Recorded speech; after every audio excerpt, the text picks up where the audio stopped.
mecanismos de lesión celular, muerte celular, y también la otra parte de la clase trata sobre la adaptación celular. Entonces, primero vamos a iniciar hablando de los mecanismos de lesión celular y muerte celular. Esta parte de la clase es muy parecida a lo que nosotros vimos en la clase anterior.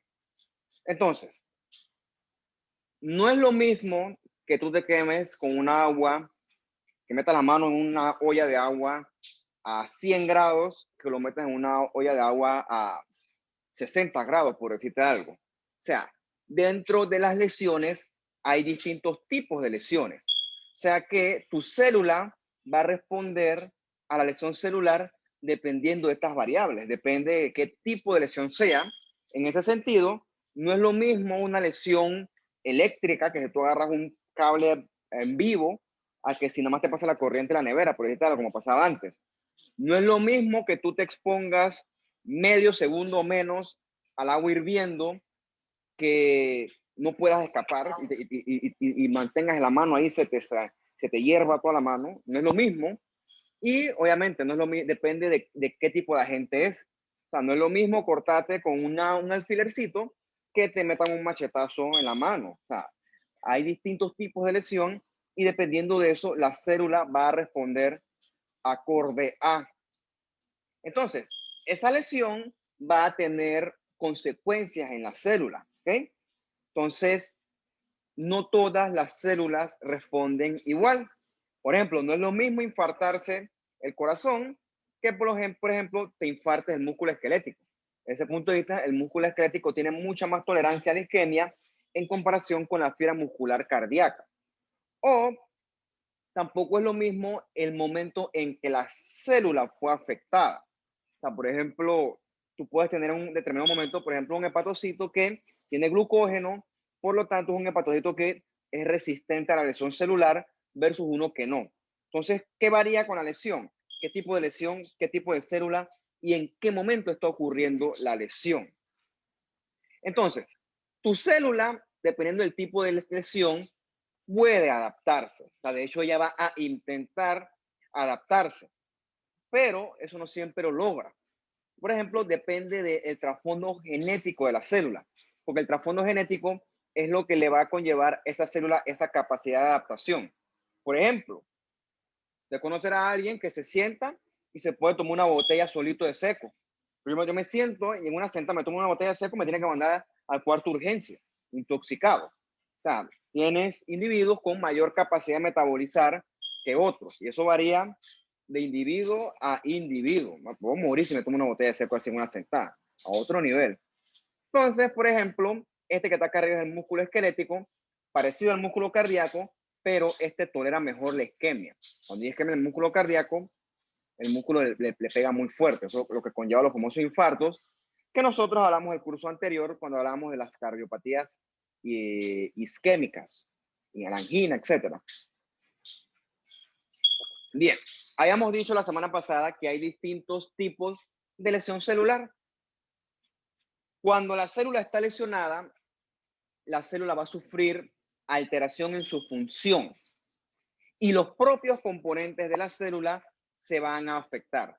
Pueden afectarse componentes propios de la célula, como los mismos organelos, o se puede afectar la capacidad de la célula de responder a una determinada señalización. Bien, la célula es tolerante a ciertos estímulos nocivos, pero si a la célula tú le quitas oxígeno y nutrientes, la célula probablemente se vaya a morir. O sea, eso es como lo más importante. O sea, por ejemplo, es como tú tengas un carro. Si el carro está flat, si la llanta está baja, el carro puede que ruede. Si el carro te choca en la defensa, sí, va a estar golpeado, pero rueda. Si el carro le falta un asiento adentro, va a rodar. Si el carro se le daña el aire acondicionado, va a rodar. ¿Ok? O sea, todos son elementos leves, pero el carro igual cumple su función. Sin embargo, si el carro se queda sin batería, eso no funciona. Entonces, hay distintos tipos de estímulos que determinan una muerte inevitable.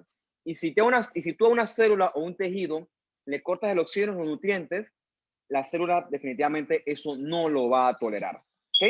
Probablemente eso termine en una muerte inevitable, que es lo que nosotros discutíamos en la clase pasada como necrosis. Y ya sabemos que cuando el daño al ADN es irreparable, entonces la célula tiene mecanismos para sufrir apoptosis. Entonces, por ejemplo, no tienes aquí tu mitocondrita, entonces cuando hay daño, sobre todo por isquemia, el ATP disminuye porque la mitocondria disminuye su función y eso probablemente termine en necrosis. O sea, eso es como una vía sin retorno. Más adelante vamos a ver los ROS, que son las especies reactivas de oxígeno. Sin embargo, aquí tenemos la contraparte, ¿no? Cuando hay mutaciones, hay acumulación de proteínas mal plegadas, eso termina en apoptosis. Cuando hay daño al ADN, eso termina en apoptosis, ¿no? Y la otra semana vamos a ver la inflamación. La inflamación añade otras variables a todo este temita de la lesión celular.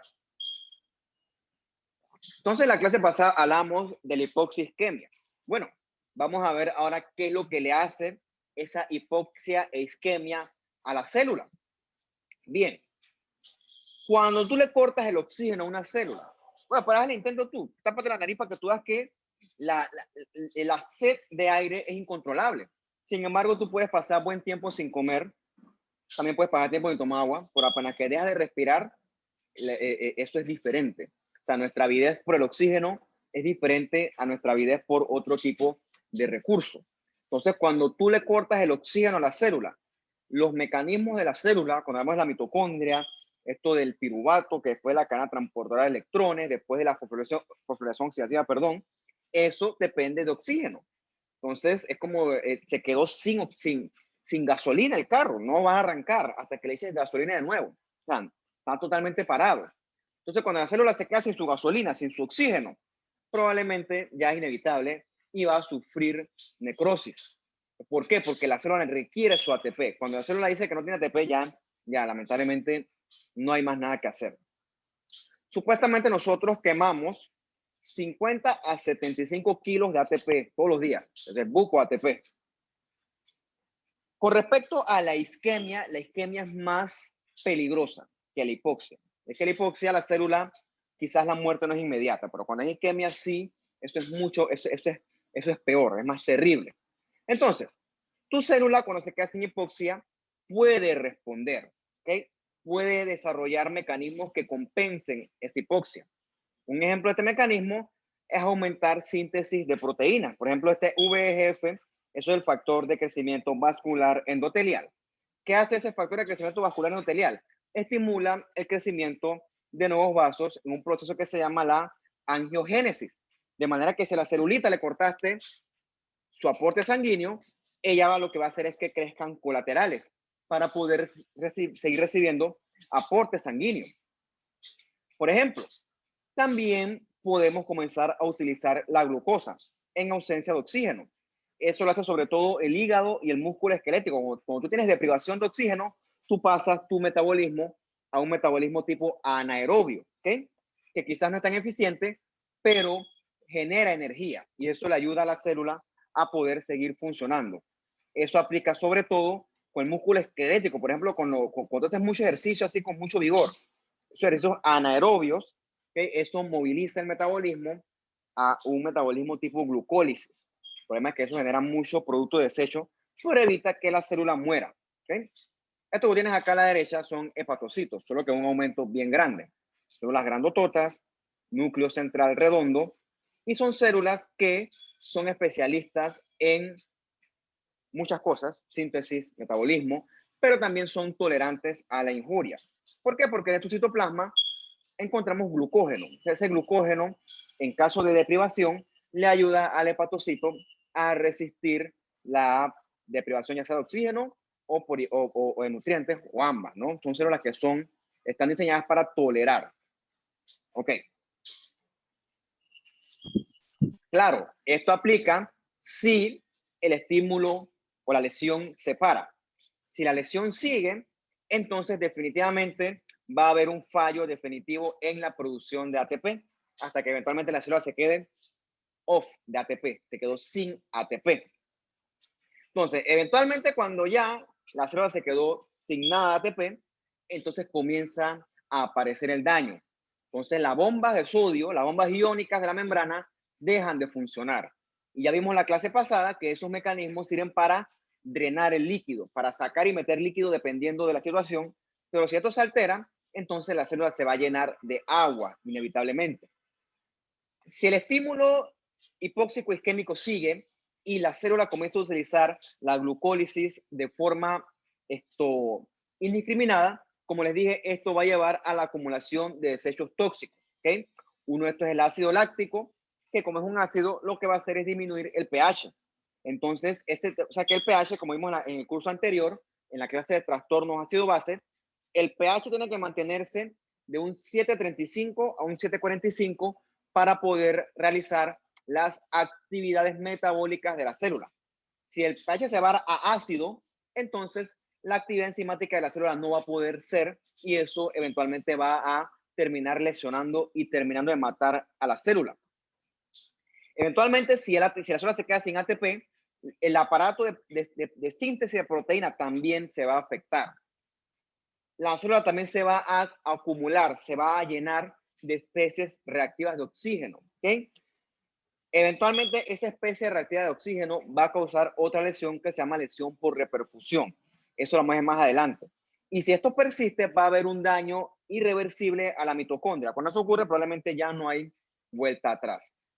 Entonces, ¿qué ocurre? No tienes aquí un vasito, ves que está obstruido, tienes un coágulo ahí que está obstruyendo. Entonces, todo lo que está acá irrigado por esa sangre, pues se quedó sin esa sangre. Entonces, aquí hay daño por isquemia. Entonces, la mitocondria va a dejar de percibir oxígeno, por lo tanto, va a disminuir su fosforilación oxidativa.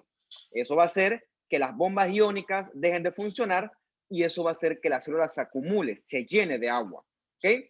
En ausencia puede producir ATP de su forma normal, vas a tener que recurrir a la glucólisis anaeróbica, que fine, produce glucosa, pero comienza a acumular ácido láctico. Eso aumenta la acidez de la célula, disminuyendo el pH. Y finalmente, eso también va a traducirse en una disminución del aparato productor de proteínas. Otro tipo de lesión, quizás más curiosa, es la lesión por isquemia reperfusión. Esto ocurre cuando el sitio que está bloqueado eventualmente se vence. ¿Okay? Por ejemplo, en la diapositiva anterior, esto que está acá, eventualmente ese coágulo se vence y entonces esta sangre vuelve a llegar al sitio con isquemia. En papel suena a que eso es algo bueno, pero está bien descrito que, curiosamente, como dice la palabra aquí, paradójicamente, esa llegada de esa sangre al sitio de lesión va a generar mayor lesión celular. Y esto se llama la lesión por isquemia reperfusión, que es sobre todo prominente cuando hay infartos, ya sea del cerebro o infartos del corazón. Y vamos a ver por qué ocurre esto. Sobre todo ocurre por los radicales ¿no? Los radicales libres. Bien, ¿qué ocurre? Como dijimos, ¿no? El órgano isquémico, ya dijimos todos los mecanismos que causan daño. Uno de esos importantes mecanismos es la acumulación de especies reactivas de oxígeno. Entonces, ese tejido isquémico va a tener acumulación de especies reactivas de oxígeno. ¿Qué ocurre con eso? Cuando la mitocondria queda desprovista de oxígeno, el metabolismo se altera. ¿Okay? Ese aparato productor de ATP comienza entonces a reducir inadecuadamente oxígeno. Entonces, tu cuerpo, tu mitocondria, tu célula, tiene mecanismos antioxidantes. Digamos que esta especie reactiva de oxígeno son tóxicas. Cuando se acumulan son tóxicas, pero tu cuerpo tiene mecanismos para ir en contra de estos óxidos, ¿ok? Se llaman los mecanismos antioxidantes. Entonces, ¿qué ocurre? Cuando hay isquemia, estos mecanismos antioxidantes comienzan a fallar y entonces se comienzan a acumular estas especies reactivas de oxígeno. Y entonces, cuando se reperfunde el tejido, eso va a llevar mayor cantidad de especies reactivas de oxígeno y curiosamente o paradójicamente, esto lo que va a generar es más daño. Los propios leucocitos de la inflamación propias de cualquier tejido que está isquémico también van a traer mayor cantidad de especies reactivas de oxígeno. Entonces, eso va a estar más inflamado. Entonces, cuando haya reperfusión, eso va a llevar al sitio isquémico mayor cantidad de inflamación, mayor cantidad de proteínas. Entonces, al final del día, eso provoca más daño. Eso es como, por ejemplo, ¿qué les puedo decir yo? Esto, eh, para que se entienda. Es como cuando se va el agua en su casa y tú dejas abierta la pluma y se te olvidó y no la cerraste porque definitivamente está clan, clan, clan y la vaina no echa nada de agua. Y te fuiste a dormir porque no llegó el agua y a la medianoche comienza entonces a llenar el agua y se te inundó la casa. O sea, eso ocurrió por exceso de reperfusión. Quizás algo más o menos similar ocurre en las células, en químicos. Cuando el tejido isquémico es reperfundido así de forma violenta, eso lo que trae es al sitio de lesión original, que ya está isquémico, más leucocitos, más radicales libres, más proteínas, que al final del día eso lo que se va a traducir es en una mayor producción de daño. Mira, tienes aquí un isquemia. En la isquemia, las células mueren. Las células muertas atraen inflamación. ¿Ok? Entonces, eventualmente, si se rompe el bloqueo de sangre y se vence, entonces ahí va a llegar más sangre. ¿Ok? Entonces, esa sangre va a traer estos ROS. ROS son las especies reactivas de oxígeno. ¿Ok? Esa sangre, aparte de traer eso, también va a traer un montón de leucocitos y de proteínas que también son proinflamatorias. Entonces, lo que al final del día va a provocar eso es globalmente más daño, curiosamente. Bien. Otro concepto que es bien importante de esta clase es el estrés oxidativo. La verdad es que si somos estrictos, el estrés oxidativo es inevitable, porque el estrés oxidativo, ok, pongámoslo así, yo siempre pongo ejemplos porque a veces estas cosas son como abstractas. Su carro, ¿ok? Si tu carro tú le echas gasolina, andas, lo usas, cool, pero quemar esa gasolina, o sea, la combustión de esa gasolina, tiene un precio. O sea, eso no es inocuo, ¿ok? Tu carro genera contaminación al ambiente. Entonces, este es el precio a pagar por utilizar un vehículo. Por eso que están de moda los carros híbridos y más, y en un futuro los eléctricos también. Es un precio inevitable a pagar. Algo más o menos similar ocurre en nuestro cuerpo. Nosotros todos los días, constantemente, estamos consumiendo oxígeno. Independientemente de lo que estés haciendo, tú estás consumiendo constantemente oxígeno. Y yo también. Ese oxígeno sirve para todas nuestras actividades metabólicas, sobre todo a nivel de la mitocondria. Nos ayuda a nosotros a poder obtener ATP de una forma bien eficiente. Pero así como tu carro quema gasolina y bota humo que contamina, el oxígeno también genera desechos que contaminan. Esos son los famosos radicales libres o especies reactivas de oxígeno. Como les dije, ¿no? Nosotros tenemos de forma natural mecanismos para evitar la acumulación de estos radicales libres, ¿no? Son los mecanismos antioxidantes. Por eso es que tú ves que está muy de moda decir esto, que tienes que consumir suplementos antioxidantes. Bien, per se, los radicales libres no provocan un daño inmediato, pero sí provocan un daño a lo largo del tiempo, o sea, porque se van acumulando inevitablemente. De hecho, una teoría de por qué nosotros envejecemos es porque con el tiempo, de forma inevitable, vamos acumulando más y más radicales libres, de forma inevitable. Por eso es que siempre decimos que el oxígeno, que es muy bueno, pero en exceso también es malo, porque se comienzan a acumular en exceso sus desechos y cuando se acumulan, eso genera daño a la célula. Eso es perfectamente normal. El problema es cuando hay lesión celular y entonces esas especies reactivas de oxígeno, que son las ERO, Reactive Oxygen Species, se acumulan cuando hay lesión celular.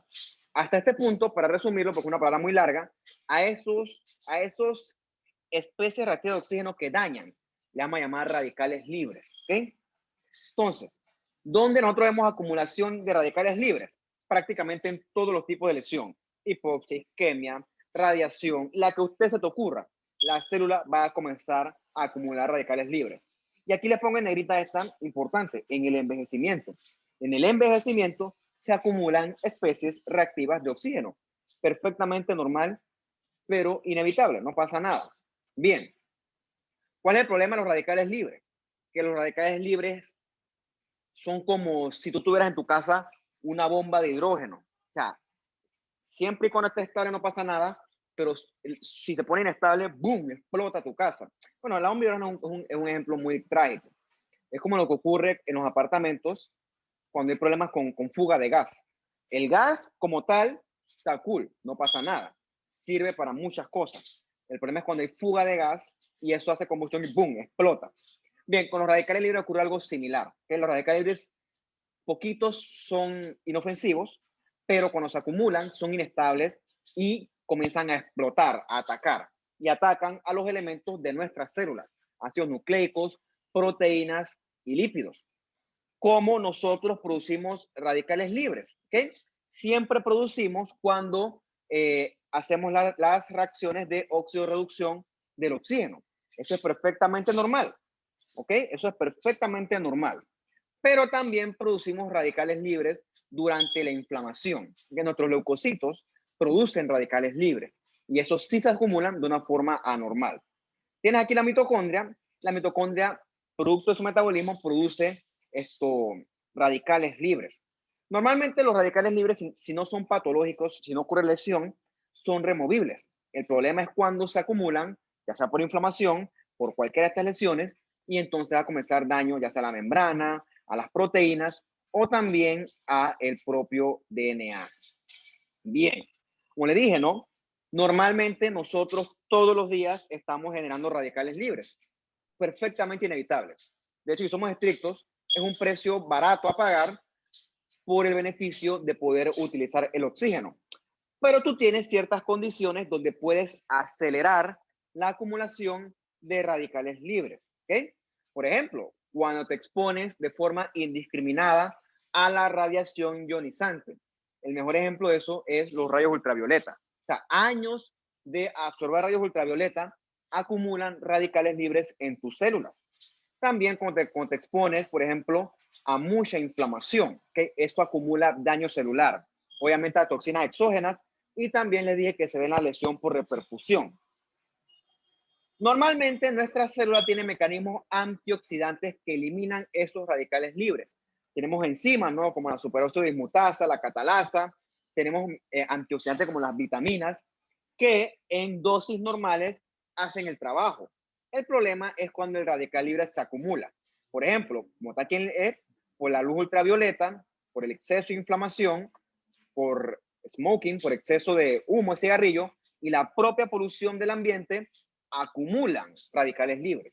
El problema es cuando esos radicales libres vencen los mecanismos antioxidantes. Cuando se vencen los mecanismos antioxidantes, los radicales libres comienzan a lesionar los componentes de la célula. Algo que hacen es peroxidar los lípidos de la membrana. ¿Y eso qué hace? Destruye las membranas. No solamente la membrana plasmática, sino que las membranas de todos los organelos membranosos. También destruye las proteínas. Y dentro de las proteínas destruye las estructurales y también las enzimas. ¿Okay? Y también puede comenzar a dañar nuestro ADN, el exceso de radicales libres. Entonces, en un inicio, eso puede desencadenar una apoptosis no controlada o en exceso, pero es normal en el envejecimiento. ¿Cuál es el problema?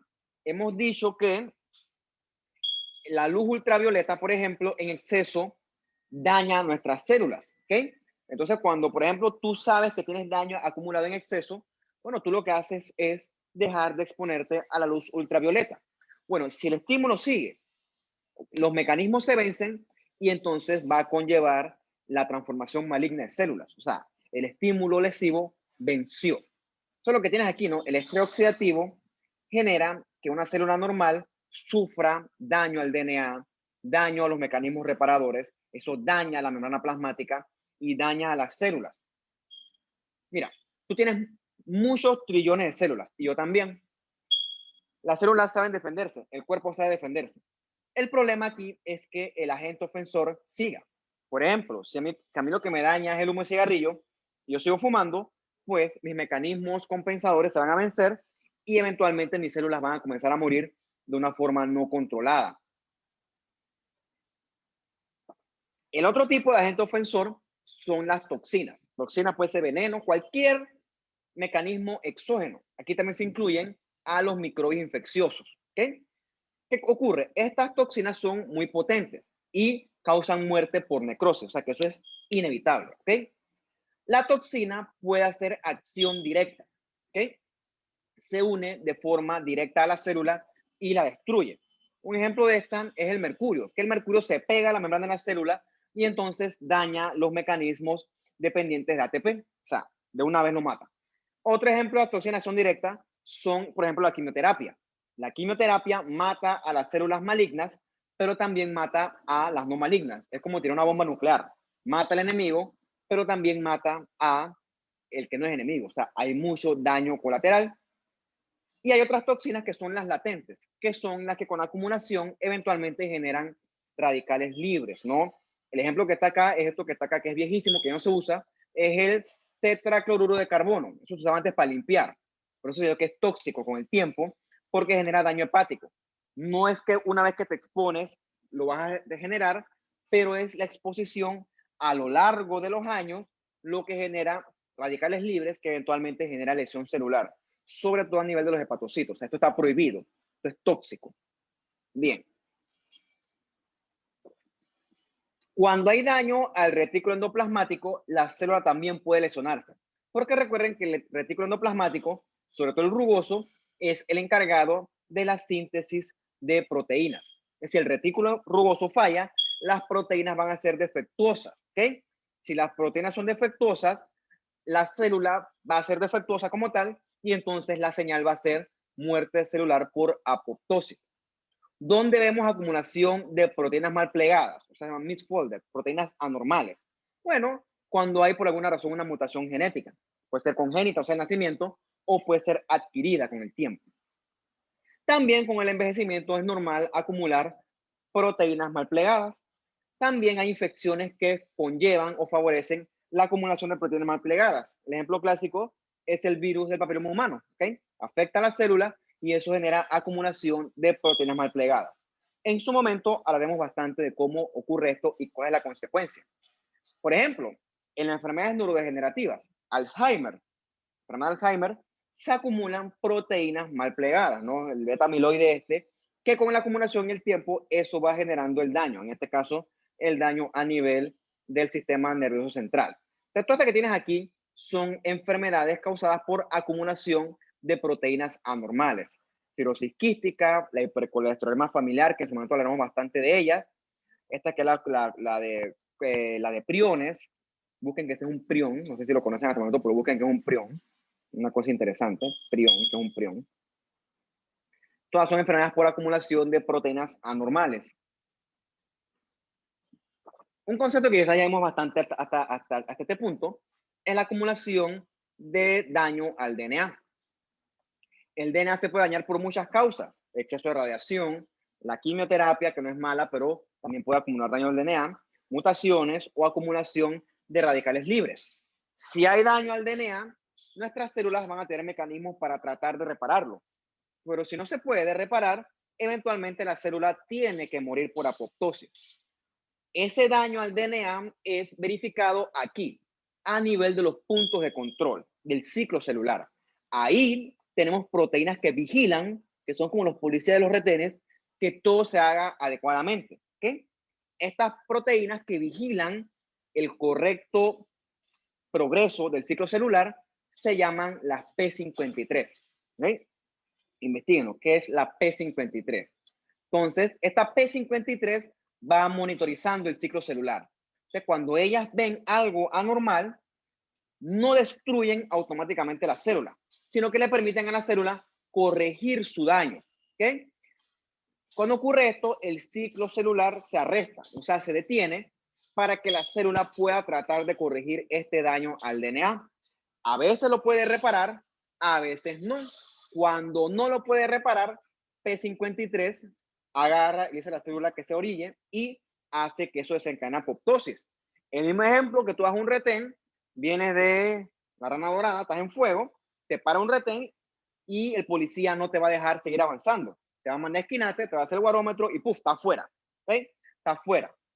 Si estás sobrio, no pasa nada, ¡boom! Dale, dale, dale. Está afuera, ¿no? Entonces, así mismo, el P53 es como un policía en un retén. Él detecta que todo está en orden y cuando detecta algo anormal, le da chance a la célula. ¿Ok? Por ejemplo, ponte que sí, no me tomé 2 pintas y estoy tranquilo. Advertencia, amonestación verbal. Pero si te pasas del barómetro, fuera. ¿Ok? Grúa, etcétera, boleta. El P53 hace lo propio también. P53 es bueno. P53 evita que nosotros desarrollemos cáncer. ¿Qué pasa? Si P53 sufre una mutación, realmente sufre mutación el gen que codifica P53.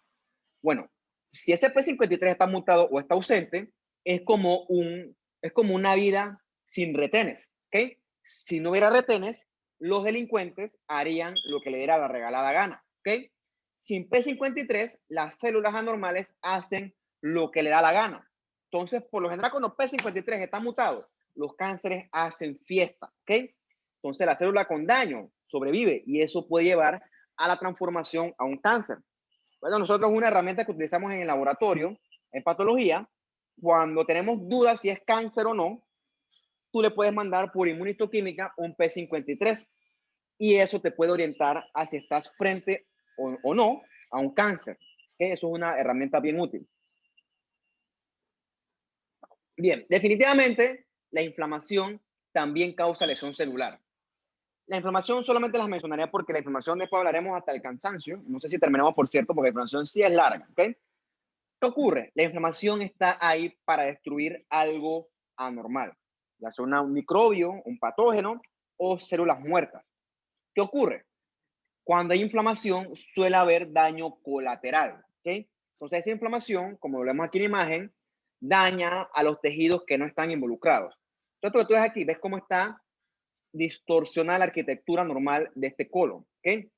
Tienes exceso de inflamación, tienes aquí úlceras, erosión del epitelio, ves que es discontinuo, y esto que estoy señalando yo, eso es acumulación de exudado. Si bajáramos ahí con más aumento, viéramos que hay neutrófilos, hay debris celular, hay exudado, y también va a haber, si es infeccioso, bacterias muertas o microorganismos muertos. Cool, eso llegó a reparar el tejido, perdón, a dañar, a aniquilar a los microbios que no queremos, pero también puede dañar el tejido circundante. ¿Ves cómo se pone todo esto así con congestión, etcétera? O sea, esto es un tejido que está bien golpeado, un tejido que está bien golpeado. La inflamación llegó para algo bueno, pero también puede y podrá causar más daño. Por eso es que los antiinflamatorios son medicamentos tan populares, porque esto duele. El antiinflamatorio te quita los síntomas, sobre todo el más molesto que todo, que es el dolor. Bien.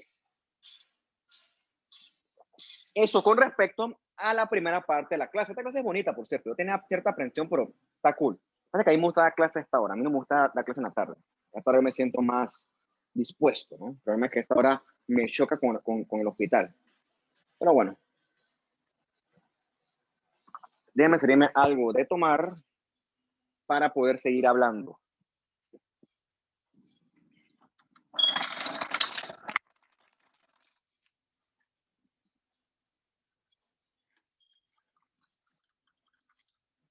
Es frío. Realmente esté con hielo. Ah, bueno. Bien. Hemos hablado bastante de la célula hasta este momento. ¿Qué pasó, Champi? Está durmiendo. Saluda.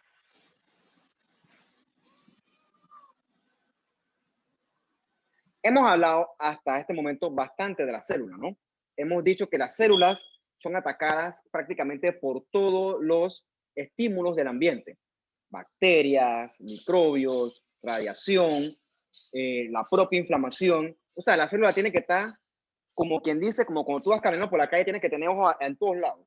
Porque cuando tú vas a cruzar la calle, no es que te avientas y ya, tienes que estar pendiente de los carros, tienes que estar pendiente que estén siguiendo a alguien, tienes que estar pendiente que si llueve. O sea, el ambiente es hostil y la célula está preparada para sobrevivir a ambientes hostiles, al igual que usted y yo. La célula también está preparada para sobrevivir a esos ambientes hostiles. Anda, pues ya no te molesto más. Claro, si el agente ofensivo cede. ¿ok? La célula tiene mecanismos para sobrevivir, para soportar, pero esos mecanismos tienen un límite, ¿ok? Entonces, ya vimos qué lesiona a la célula. Ahora vamos a ver qué ocurre cuando la célula está frente a un estímulo y tiene que responder. Por ejemplo, en este curso, que vamos a tener un quiz la otra semana, si tú no estudias, una de dos, o tú estudias o te copias, ¿ok?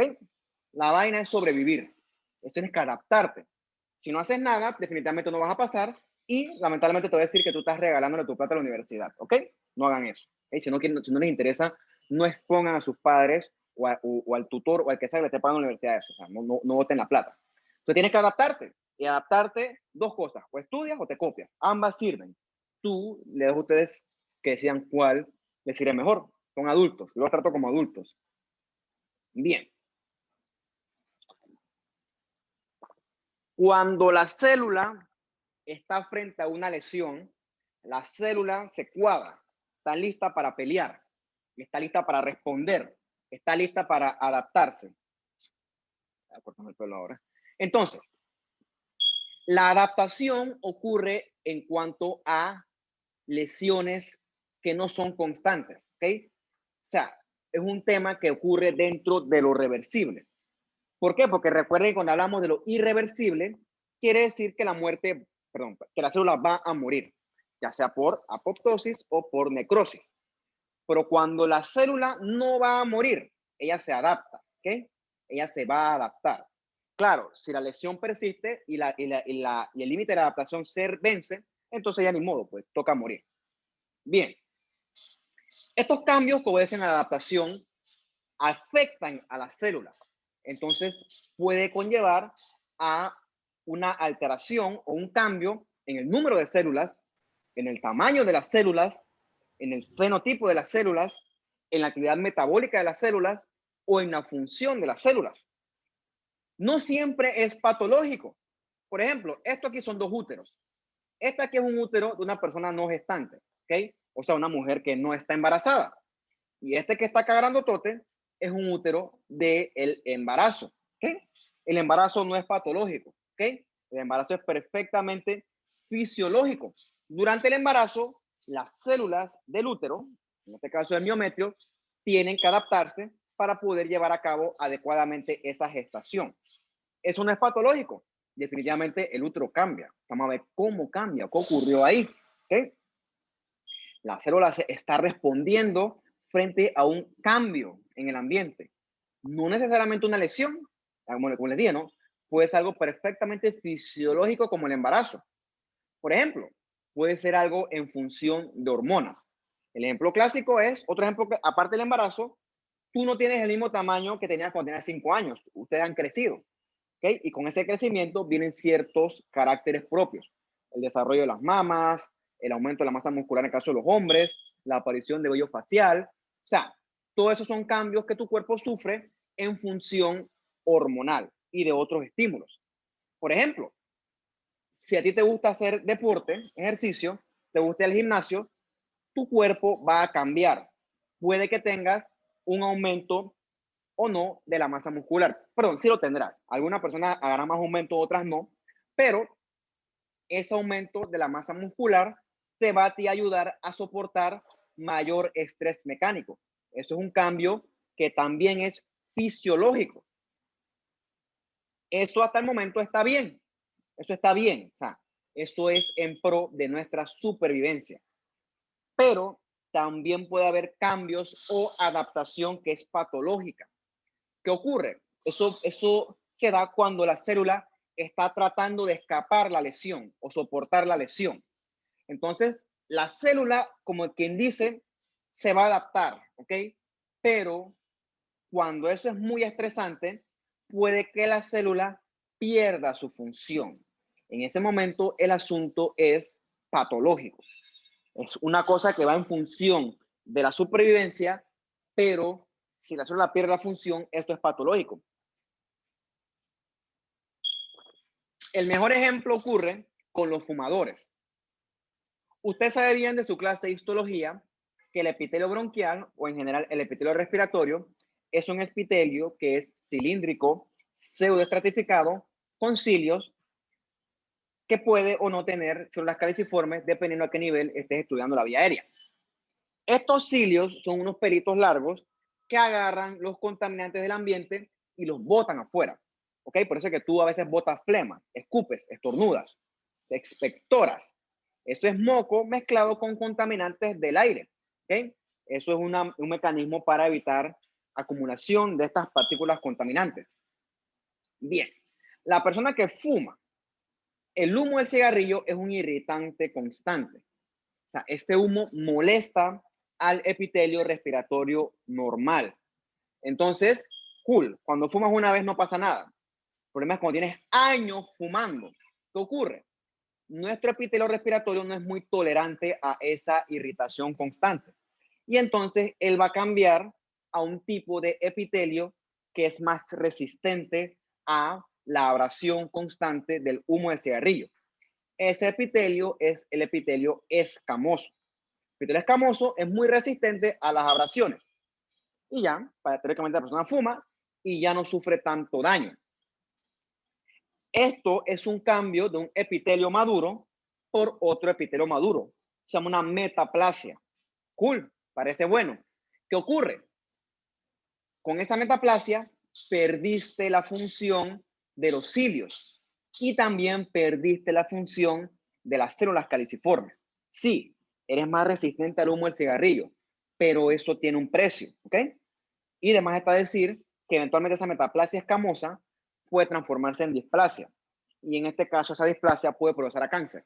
Y eso pasa, ¿ok? Eso pasa. Bien. Revisar el teléfono. Bien. El primer cambio que nosotros observamos como adaptación celular es la hipertrofia. La hipertrofia es el tamaño, perdón, es el aumento en el tamaño de la célula, que eventualmente se va a traducir en el aumento del tamaño del órgano que está implicado. Durante la hipertrofia no aumenta el número de células, sino que aumenta el tamaño de la célula. La célula se pone más grande, ¿ok? Junto con una mayor cantidad de organelos y de proteínas estructurales. El ejemplo clásico es la persona que alza muchas pesas. Los músculos crecen porque las fibras musculares esqueléticas individuales crecen. La hipertrofia ocurre en células que tienen una capacidad limitada de dividirse o que no se pueden dividir. El ejemplo clásico es el músculo esquelético. Tiene una capacidad muy limitada de dividirse. Bien, la hipertrofia puede ser fisiológica. El ejemplo es que tú agarras y te metes al gimnasio y comienzas a levantar pesas. Tu masa muscular va a aumentar, pero a veces también puede ser patológica. ¿Dónde ocurre hipertrofia? Por ejemplo, cuando hay demanda funcional. Bueno, tú comienzas a hacer ejercicio, eso aumenta la demanda funcional y tu músculo esquelético se adapta. También puede ser por factores de crecimiento o también por hormonas. Entonces, un músculo esquelético normal tiene su diámetro, pero frente a un estímulo del ambiente, por ejemplo, un estímulo es el exceso de demanda funcional, porque haces mucho ejercicio, puede que eso aumente de tamaño, ¿ok? Puede que eso aumente de tamaño y esto es una adaptación fisiológica llamada hipertrofia. ¿Dónde vemos hipertrofia fisiológica también? Durante el aumento del tamaño del útero durante el embarazo, ¿ok? Con el útero del embarazo ocurre un fenómeno curioso. Hay hipertrofia, pero también hay hiperplasia, ¿ok? ¿Y por qué ocurre eso? Cuando hay embarazo hay exceso de hormonas o hay exceso de estimulación hormonal, sobre todo por el estrógeno, ¿okay? El estrógeno le indica a ese miometrio del útero que tiene que cambiar. Entonces, él hace cambios fisiológicos, hace hipertrofia y también va a ser hiperplasia. Si tú fuerzas a tu músculo esquelético con exceso de ejercicio, él también va a cambiar. Claro, en el músculo esquelético está bien, pero también recuerden que lo vimos en el músculo cardíaco. En el caso del músculo cardíaco, eso es patológico. ¿Ok? Eso hablamos de más adelante. Entonces, aquí tienes un miometrio normal, ¿no? Bastantes fibras musculares, son células fusiformes, pero durante el embarazo, mira cómo la fibra muscular aumenta de tamaño. En este caso, fibra muscular lisa, ¿ok? Citoplasma aumenta mucho y la misma fibra individual aumenta de tamaño. Eso es hipertrofia. Lo mismo acá. Estos son fibras musculares esqueléticas. Ves cómo tienes unas chiquititas y ves cómo tienes otras más grandes. Eso es por hipertrofia, ¿ok? Eso es hipertrofia de las fibras musculares esqueléticas. Bien, esos son cambios que son fisiológicos, o sea, cambios normales. También podemos tener nosotros hipertrofia patológica. El ejemplo clásico de esto es el corazón de los pacientes hipertensos. Nosotros hablamos un poquito de eso el curso pasado. ¿Qué ocurre? El paciente hipertenso, los vasos están con un tono vascular aumentado. O sea, los vasos están comprimidos. Entonces, un corazón normal lucha contra esa presión de los vasos y hasta cierto punto, con una fuerza de contracción normal, él vence esa presión y logra llevar la sangre a todos los tejidos. Si un paciente es hipertenso, los vasos van a estar apretados, ¿ok? Y el corazón va a tener que luchar contra ese exceso de presión. ¿Cómo es la forma de luchar contra eso? Bueno, contrayéndose con más fuerza. Años de contraerse con más fuerza va a conllevar que ese corazón haga hipertrofia. Del mismo modo que el levantador de pesas aumenta su masa muscular porque hace más trabajo, el corazón que trabaja más también va a aumentar su masa muscular. Pero esto es patológico, ¿ok? Esto es patológico. ¿Por qué aumenta el tamaño? Porque su síntesis de proteína aumenta. Hay mayores proteínas estructurales y mayor cantidad de factores de crecimiento. El resultado neto es que la fibra individual cardíaca va a aumentar de tamaño. ¿Ok? Es un corazón que va a latir con más fuerza, con más potencia. Entonces, esta es una fibra muscular normal. Ve aquí la hipertrofia, ¿no? Una fibra que es más grande, más citoplasma, núcleo más grande, pero que también va a tener mayor cantidad de proteínas estructurales. Ok, cool. Por el momento parece ser algo loable. El cuerpo se adaptó a el exceso de presión, o sea, a la hipertensión, el corazón es más fuerte y ya, parece que en papel todo debe funcionar de una forma pues armónica. Lamentablemente no es así. ¿Qué ocurre? La hipertensión arterial es para toda la vida. Por eso es que parece que hipertenso está condenado, cuando no suena feo, tiene la responsabilidad de tomar sus medicamentos diariamente. O sea, la hipertensión hoy por hoy no se cura, se controla, ya sea con estilo de vida, bajar de peso, bajar la sal y también con medidas farmacológicas. Se controla, no se cuida, ¿ok? Perdón, no se cura. Bien, si el agente ofensor es el aumento de la presión arterial, eso no se va a ir. Por lo tanto, el estrés va a ser persistente, ¿ok? Va a ser persistente y el corazón va a seguir creciendo en función de esa hipertensión arterial. Pero, ¿cuál es el problema? Que la hipertrofia, esa adaptación patológica, tiene límites, ¿ok? Tiene límites. El corazón no puede crecer indeterminadamente. ¿Qué ocurre? Cuando este corazón grandotote, esta fibra grandotota como la que estoy aquí, compara la versión la chiquitita de acá arriba, esta fibra grandotota es más demandante de oxígenos y de nutrientes. Eso es perfectamente razonable. Una persona que pesa 70 kilos no va a comer lo mismo que una persona que pesa 100 kilos. Eso es ilógico, ¿ok? Eso es ilógico. Entonces, esa fibra hipertrófica es más demandante de todo, de oxígeno, de nutrientes, de ATP también. Entonces, si tú le cortas eso a la fibra va a morir con más facilidad que una fibra normal. Entonces, este corazón va a estar en mayor riesgo de sufrir daño por isquemia. O sea, aparte de ser más grande, también son fibras más frágiles, ¿ok? Entonces, se pueden fragmentar y también pueden tener problemas al momento de la contracción. Son grandototas, pero son también inútiles, o sea, son menos útiles, ¿ok? Son torpes, por así decirlo. Es como los tipos de estos todos musculosos que les pides que se rasque la espalda y no pueden, o que se muevan con agilidad, no pueden. Porque sí, sus músculos están adaptados para soportar carga mecánica, para soportar peso, pero tú pierdes la elasticidad, la flexibilidad de los tejidos, lo pierdes a ese precio. ¿Ok? Y entonces es una adaptación que es costosa, ¿ok? Parece en papel buena, pero lamentablemente tiene su costo. Denme unos minutos y ya regreso.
Listo.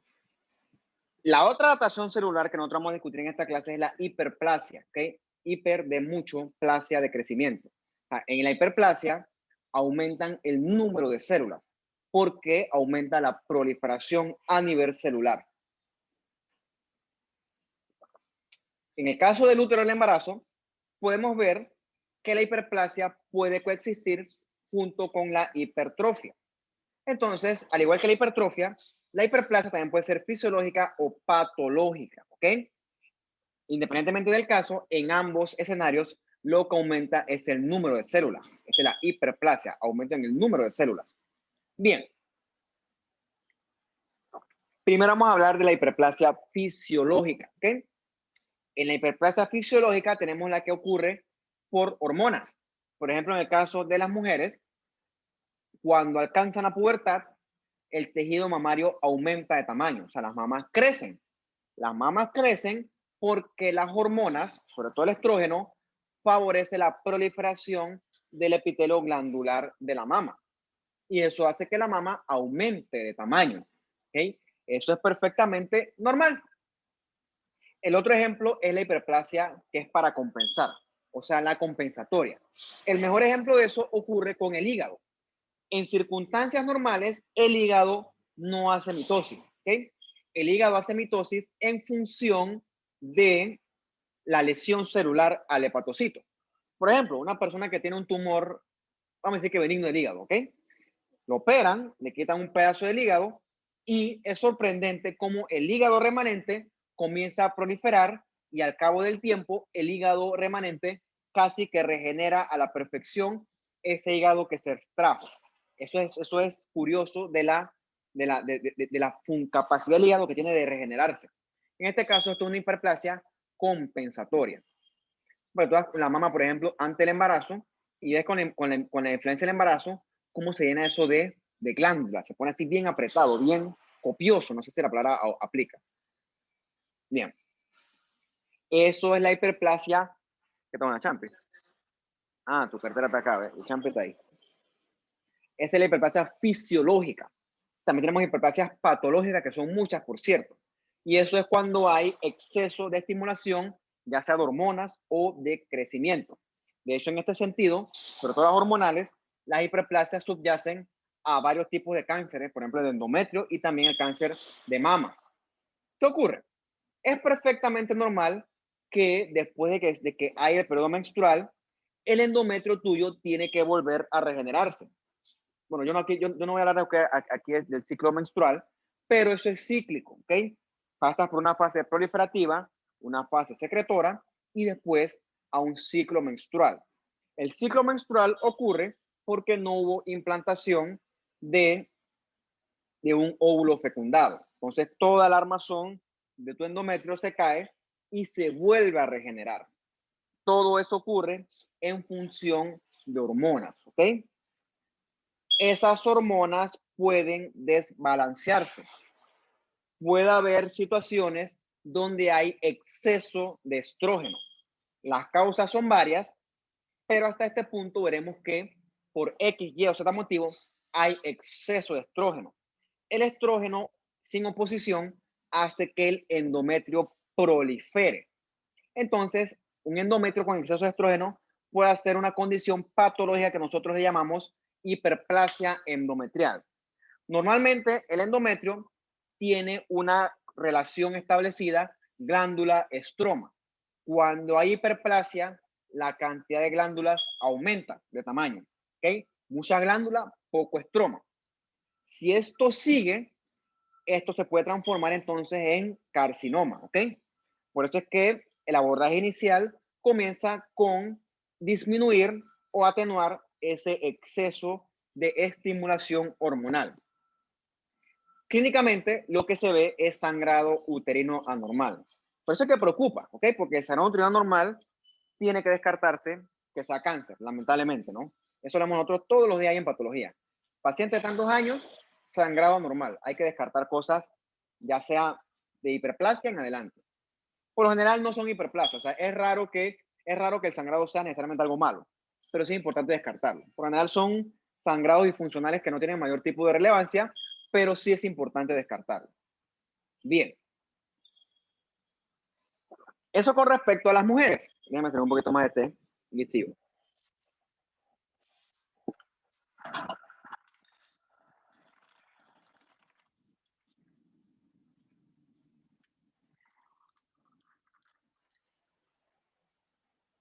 En el caso de los hombres, también puede ocurrir la contraparte.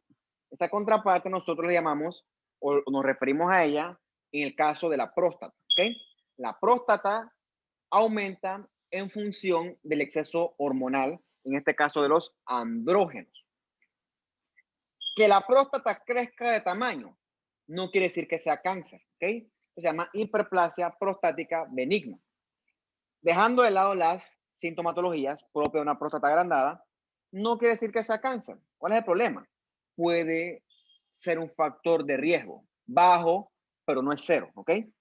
Y ocurre porque el tejido de la próstata, las glándulas y el estroma, con el exceso de andrógenos, crece, ¿okay? Crece, y eso genera muchos síntomas al paciente, sobre todo porque la próstata rodea la uretra, y si la próstata aumenta de tamaño, la uretra se aprieta, ¿ok? Se generan muchos síntomas urinarios.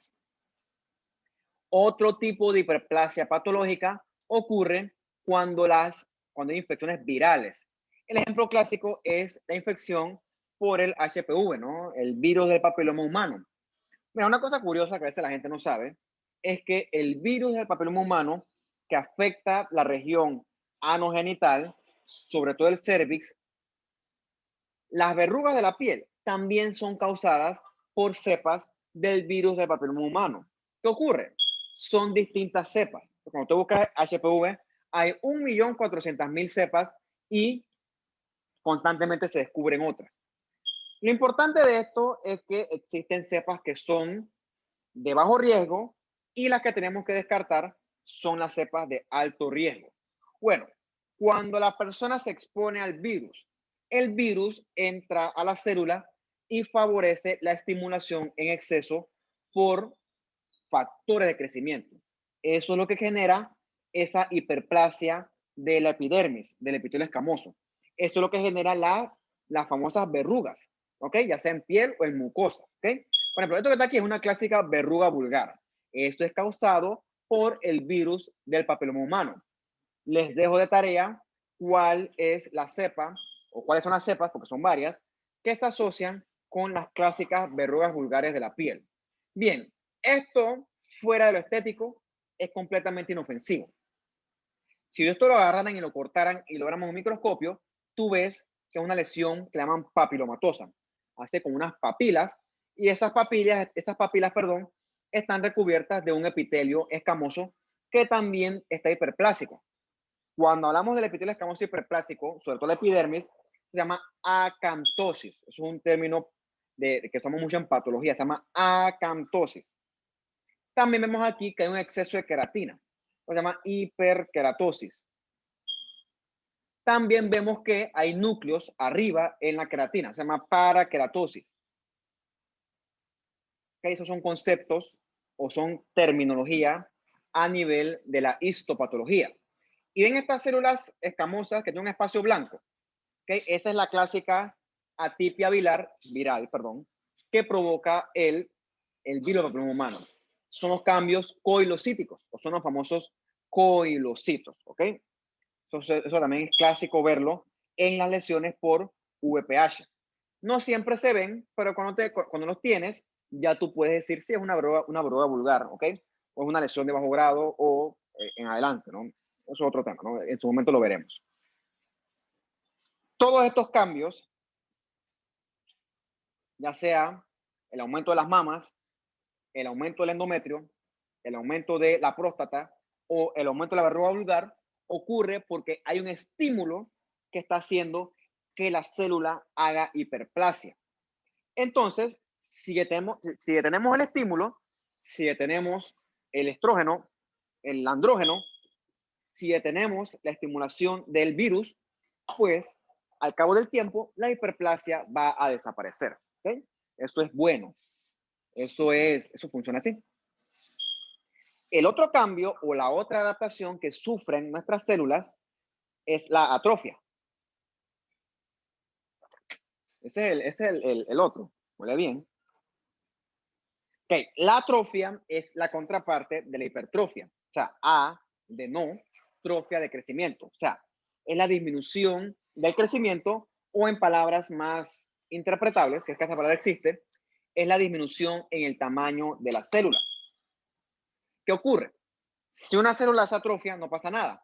Pero cuando muchas células hacen atrofia, el mismo tejido u órgano afectado va a disminuir de tamaño.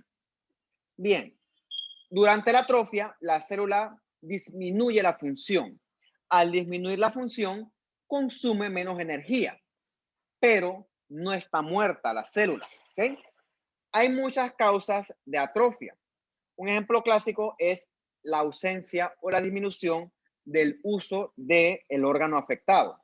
Por ejemplo, un paciente que es una fractura, deja usar el órgano o la pierna afectada, por decirles algo, esa pierna al cabo del tiempo va a estar más delgadita que la otra, porque las fibras musculares esqueléticas, al no ser utilizadas, van a sufrir atrofia. ¿Okay? ¿Por qué el cuerpo hace eso? Porque de esa manera esta fibra muscular no consume ATP y entonces tú guardas más ATP. O sea, el cuerpo lo hace, el cuerpo es ahorrativo, es ahorrador. Otras causas, de atrofia es que se pierda la inervación. ¿Ya estás lista? Que se pierda la inervación. ¿Okay? Eso ocurre sobre todo cuando hay un accidente, por ejemplo, ¿no? Que se pierda la inervación en una extremidad, eso va a causar atrofia. También puede disminuir el aporte sanguíneo. Eso se ve mucho en los pacientes con insuficiencia vascular, sobre todo en los pacientes diabéticos. Fácil, un paciente con una nutrición inadecuada, malnutrido o desnutrido, su músculo también va a sufrir atrofia. También si hay disminución de la estimulación hormonal y también es perfectamente normal en los pacientes ancianitos, ¿no? Eso es perfectamente normal. Por ejemplo, sí, eso también sí. Por ejemplo, ¿no? Un paciente abuelito, o sea, por ejemplo, con tu joven, como ustedes que están más jóvenes que yo, tú caminas, subes escaleras, corres, haces ejercicio. O sea, tus músculos, tus huesos están bien estimulados. Tú puedes tener como cuánto, 20, 22 años pueden tener ustedes. Créanme que a los 50 años no van a tener el mismo estímulo que tienen ahora. Van a pasar más tiempo sin actividad física. Eventualmente estamos condenados a ser sedentarios. Y cuando somos más viejitos, 65, 70 años, tu actividad física disminuye. Más se ve en un paciente que la mayor parte del tiempo se la pasa encamado. Es lógico, ¿no? Tú tratas de que el abuelito lo haga, pero no lo va a poder hacer igual con un pelo de 18 años. Entonces los músculos van a estar menos estimulados, los huesos también, y todos esos tejidos disminuyen de densidad. El tejido no muere, la célula no muere, se hace más chiquitita. Y al hacerse más chiquitita, consume menos energía, porque no se usa, ¿ok? Eso es una adaptación perfectamente fisiológica del cuerpo. Eso es normal. Claro, uno trata de evitarlo, pero el cuerpo el cuerpo lo hace para ahorrar energía, o sea, el cuerpo es ahorrativo. Les dije, ¿no? La atrofia, al igual que la contraparte de la hipertrofia y la hiperplasia, puede ser o fisiológica o también patológica. El ejemplo clásico de atrofia fisiológica ocurre en la menopausia, ¿okay? Cuando las mujeres dejan de tener este exceso o este aporte normal de estrógenos, que es propio del envejecimiento. Y con la menopausia hay una serie de cambios que si tú tienes curiosidad, pues te exhorto a que los busques. O puede haber una atrofia que es patológica porque hubo definitivamente una pérdida de la inervación, ¿ok? Eso es patológico. ¿Qué ocurre? Como les dije, ¿no? En la atrofia, la célula no va a morir. Está chiquitita, casi que no come, no gasta energía. Quizás pierde la función o disminuye la función, pero no muere. Y adivinen qué, esto le garantiza a la célula sobrevivir. Al final del día, tu cuerpo lo que trata de hacer es sobrevivir. Y la atrofia le ayuda a sobrevivir. ¿Ok? Tienes acá músculo esquelético atrófico, ¿ves? Chiquitito las fibras musculares, ¿no? Algunas están más grandes, pero otras están chiquititas, chiquititas. Esto es adaptación celular tipo atrofia. Probablemente esta fibra muscular no se use. Al no usarse, no gasta energía, no gasta ATP, no gasta oxígeno, no gasta glucosa, pero no muere. Eso asegura que la fibra sobreviva, pero a un mucho menor costo. ¿Okay? También puede haber atrofia, ok, mejor dicho, la célula disminuye de tamaño porque hay disminución en la síntesis de proteínas. ¿Ya estás lista? Vamos a parar unos 10 minutos aquí, muchachos, que tengo que ir a mover el carro, ¿ok? Vamos a, unos 10 minutos o menos. Yo les aviso cuando seguimos.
ver.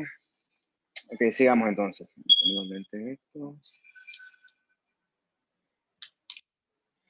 Entonces estamos hablando de la atrofia, ¿no? La atrofia, la célula disminuye de tamaño. Entonces eso ocurre porque hay disminución en la síntesis de proteínas o porque la célula está degradando mayor cantidad de proteínas. Bueno, ¿por qué ocurre eso? La disminución en la síntesis de proteínas puede darse porque, por ejemplo, puede haber una disminución de la actividad metabólica. Un órgano en desuso no gasta energía, por lo tanto, pues no genera energía, por lo tanto va a sintetizar menos. También puede haber una mayor degradación de proteínas. Eso ocurre sobre todo por la vía de la ubiquitina proteosoma. El proteosoma es el encargado de destruir las proteínas que son defectuosas. El proteosoma, mejor dicho, voy a estornudar. Las proteínas que van hacia el proteosoma tienen que tener un tag que le indique que es una proteína defectuosa. Ese tag se lo confiere la ubiquitina, ¿ok? Ubiquitina viene de ubiquitous, o sea, virtualmente está en todas partes esa proteína. Bien, cuando la persona tiene deficiencias de nutrientes o no está usando el órgano en cuestión, las ubiquitinas se activan, se sobreactivan. Entonces van a comenzar a marcar proteínas, ¿ok? Van a comenzar a marcar proteínas y esas proteínas van a comenzar a destruirse en el proteosoma. Se llama proteolisis, proteo de proteína, lisis de destrucción. Se ve sobre todo en condiciones catabólicas. ¿Qué es catabólico? Catabólico es un tipo de metabolismo que está indicado al consumo de elementos, ¿ok? Catabolismo que degrada. Mientras que lo contrario es el anabolismo.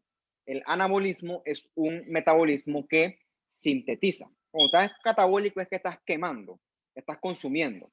Entonces, esta degradación de proteínas acelerada la vemos en la caquexia. Caquexia son esos pacientes que están tan metabólicamente degradados o deficientes que los tipos están literalmente en los huesos. O sea, son flacos, flacos, flacos. O sea, tú pudieras decir que acá este paciente, esto está flaco, no, pero el caquético está todavía más flaco, o sea, está consumido, es la palabra, ¿no? Caquexia se ven varias enfermedades, pero también es un componente importante del cáncer, ¿ok? Cuando veremos un momento, vamos a ver que el cáncer mata, porque el cáncer es metabólicamente demasiado demandante, demasiado. Entonces el cáncer se jala todo el sustrato del paciente hasta que eventualmente el paciente pues muere. También vemos atrofia asociada con la autofagia. Dijimos que la autofagia es un mecanismo donde la célula se come sus propios organelos con la intención de poder sobrevivir. Este es un ejemplo clásico de atrofia, ¿no? Tienes un cerebro normal y en este de acá abajo los surcos o los espacios entre las circunvoluciones están mucho más prominentes. Esa es una atrofia que se ve en las enfermedades neurodegenerativas, Alzheimer, por ejemplo, ¿no? Es como se consume todo. Un cerebro que está atrófico. Se relaciona con demencia, etc.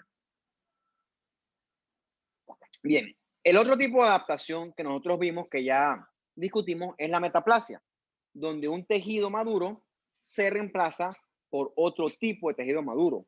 Puede ser epitelio por epitelio, puede ser hueso por otro tejido. La cosa es que sea de maduro a maduro, tejido maduro a tejido maduro. En la metaplasia, ¿qué ocurre? La célula está tratando de convertirse en un tejido más resistente. Como les dije, sí, en papel eso es útil, pero eso tiene su costo a nivel de la pérdida de función. Como les dije, ¿no? Cuando hay exceso de humo de cigarrillo, el epitelio respiratorio cambia a un epitelio escamoso, como lo ves acá. Tienes un epitelio clásico, cilíndrico, todo estratificado, aquí están los cilios, y aquí hay un cambio a tipo, epitelio escamoso, que sí es más resistente al humo, pero pierde la función. Te va a acumular moco, ¿ok? Puede estar en mayor riesgo de sufrir infecciones.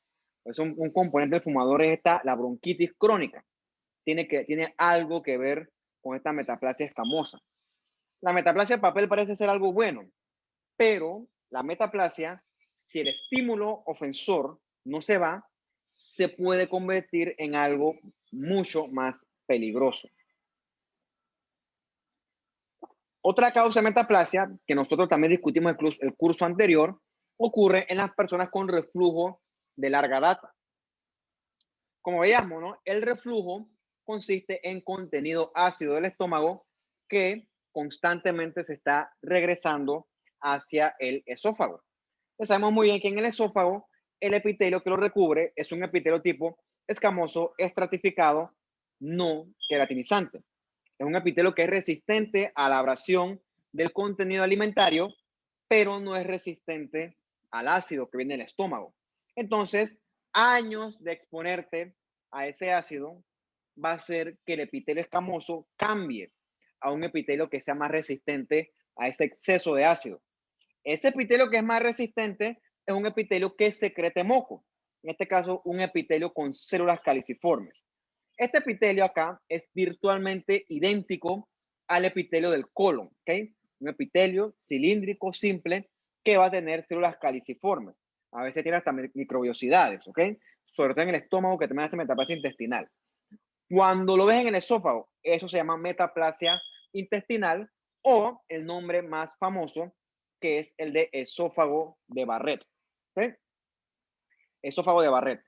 Y esto ocurrió porque apareció un agente ofensor. ¿Okay? Es una respuesta a algo patológico.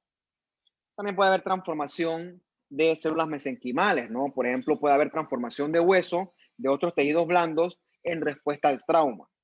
Es como siempre, ¿no? Casi siempre la metaplasia obedece a una causa que es patológica. Puede ocurrir que si el estímulo o la lesión que llevó a metaplasia persiste, es probable que haya transformación a cáncer. Por ejemplo, si este ácido sigue golpeando ese epitelio escamoso, eventualmente esta metaplasia se va a transformar en displasia y eventualmente esto se va a transformar en un adenocarcinoma. ¿Ok? Eso sí está bien descrito. Al igual con el pulmón acá, con el epitelio respiratorio, esto te puede hacer displasia y eventualmente te va a hacer un carcinoma escamoso. Bien, otro concepto que entra dentro del rango de la adaptación son las acumulaciones intracelulares. Las células en su citoplasma acumulan sustancias que por lo general no son dañinas. Por ejemplo, como está acá a la derecha, esto es un hígado. Esto es un hígado teñido con un masón. Tú ves cómo tiene el epitelio de rojo, los hepatocitos, y ves como el tejido conectivo, la cápsula que lo rodea, tenía de azul, porque es tejido conectivo, y ves que tiene grasa. ¿Okay? Eso es acumulación de lípidos, se llama esteatosis, en este caso, esteatosis hepática. Tiene varias causas, pero la más conocida y reconocida es el consumo de alcohol. ¿Okay? Pacientes que consumen alcohol tienen cierto grado de esteatosis. Entonces, el problema con esta esteatosis es que eso también llama inflamación. Por eso que se llama esteatohepatitis. Cool, no pasa nada. El problema con la esteatohepatitis es que si la inflamación es sostenida, eso lleva a daño por inflamación. Hay daño, hay regeneración, y estos pacientes con el tiempo, te pueden hacer entonces una cirrosis, ¿no? Por exceso de reparación del hígado. Una cosa importante es que este daño de esteatosis no se ve solamente en el paciente que consume alcohol. Hay gente diabético también hace una estatosis no alcohólica o una esteatopatitis no alcohólica y también los obesos. También se puede acumular colesterol, como en el caso de la aterosclerosis. También pueden acumularse inmunoglobulinas en las plasmáticas y también puede haber exceso de acúmulo de glucógeno. Bien, probablemente usted conoce esto que está acá ya. Son fibras musculares cardíacas, ves que el núcleo es grande central, ves que la fibra es estriada. Aquí no se ven con tan bien los discos intercalares, pero sí ves estos granulitos chocolatitos o doraditos. Eso es acumulación de pigmento. En este caso, pigmento de lipofuscina. Eso es perfectamente normal y te indica que esto es una célula que ya tiene su cierta edad, que es una célula envejecida. No necesariamente es algo patológico. Vemos acumulación de lipofuscina en el corazón, en el hígado y también en las neuronas. Los macrófagos alveolares de los pulmones también pueden acumular pigmento. En este caso, acumulan carbón, que es negro. se llama antracosis. Otra acumulación que no es patológica es la melanina. ¿Okay? En la piel, la melanina la produce el melanocito y el melanocito se lo transfiere a los queratinocitos vecinos. ¿Okay? Y entonces ellos acumulan la melanina. Esto es perfectamente normal. Otro concepto que vemos con respecto a los cambios de la célula con respecto a la lesión son las calcificaciones. ¿Okay? La calcificación se da por lo general por depósito de sales de calcio. Hay dos tipos de calcificación, en este caso patológica. La primera es la distrófica, donde las células, cuando mueren, liberan sus fosfolípidos de la membrana plasmática. Esos fosfolípidos tienen ácidos grasos. Entonces, esos ácidos grasos son ávidos por el calcio. Con el tiempo, el calcio se comienza a acumular y eso lleva a la formación de calcificaciones. Esto que está acá a la derecha es una arteria coronaria. Ves que el lumen está disminuido por este portón de tejido fibroso.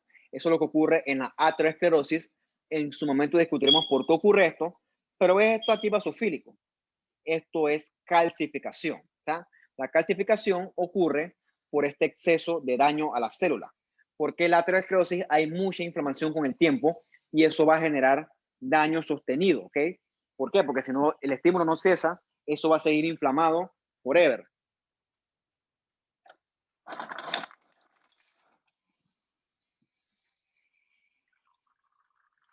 Ya voy. Y vemos que el segundo tipo de calcificación es un término que quizás se enreda, que se llama la calcificación metastásica. ¿Por qué enreda? Porque yo diría que como es metastásica, es secundaria a cáncer, pero no, hay condiciones no tumorales que se relacionan con calcificación metastásica. Por ejemplo, los pacientes que tienen insuficiencia renal, o sea, que tienen problemas con el metabolismo de la vitamina D, también te pueden hacer calcificación metastásica, ¿ok? Entonces, no siempre es secundario a una neoplasia, pero también puede ser secundaria a neoplasia, ¿no? Entonces, es un término que a veces enreda un poquito. Dice metastásica, pienso en metástasis, pero no siempre es así. Entonces, ¿dónde vemos calcificación nosotros? La distrófica. Puede verse en los granulomas estos de la tuberculosis, ¿no? Esto que ataca es una piel y ves que en la dermis hay este montón de depósitos basofílicos. Esos depósitos son calcificaciones. Eso se llama calcinosis cutis, ¿no? En la piel. La calcificación se ve bien basofílica. Y cuando tú vas a cortarlo, eso es duro de cortar, traquea, porque literalmente es como si tuvieras huesito ahí, tejido duro de tallar. Eventualmente, esta calcificación, con las condiciones ideales, en este caso idealmente patológicas, puede inclusive transformarse en hueso. Se llama formación de hueso heterotópico. ¿Por qué heterotópico? Porque crece en un lugar donde normalmente no debería haber hueso. ¿Okay? Cuando tú ves calcio, te indica que aquí está habiendo muerte celular. O sea, esto es anormal. Finalmente, nuestras células también pueden envejecer. Ya hemos hablado que el envejecimiento es parte normal de la acumulación de radicales libres. Con el tiempo tú puedes tener mecanismos antioxidantes, pero eventualmente esto se acumula. Es perfectamente normal.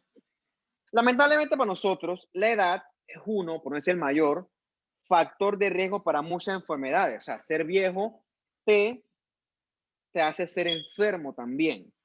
Es perfectamente normal, ¿no? Porque desde el punto de vista biológico, lo que lleva a la supervivencia de la especie no son los organismos envejecidos, sino que son los organismos más jóvenes. Entonces, ser viejo es factor de riesgo para cáncer, para la enfermedad que tú digas. La edad es un factor de riesgo, ¿no? ¿Qué ocurre? Con el tiempo, nuestras células se dividen.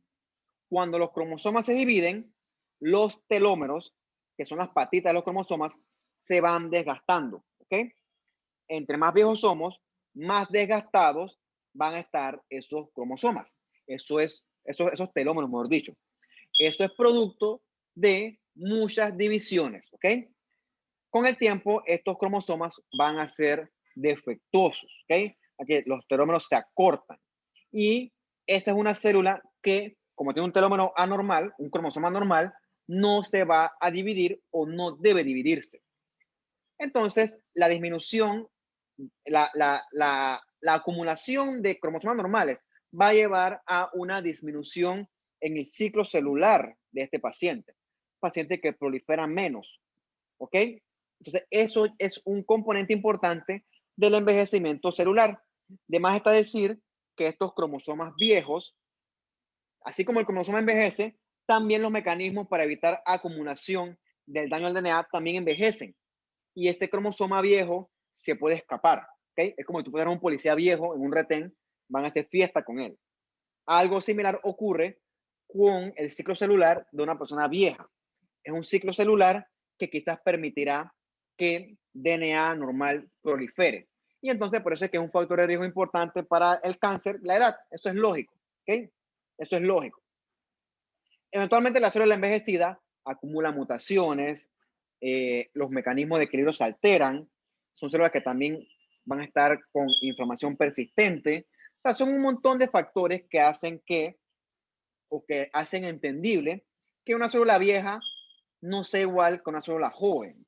O sea, esto se acumulan muchas cosas porque los mecanismos de homeostasis se alteran. Una cosa curiosa que se ha visto es que la restricción calórica enlentece el envejecimiento y prolonga la vida. Por eso es que hoy en día estas tendencias a hacer ayuno, pues se ha visto que tienen su fundamento bioquímico y biológico bien establecido. Bien, con eso termino yo, muchachos. ¿Tienen preguntas, dudas, comentarios? No, profe. Ok.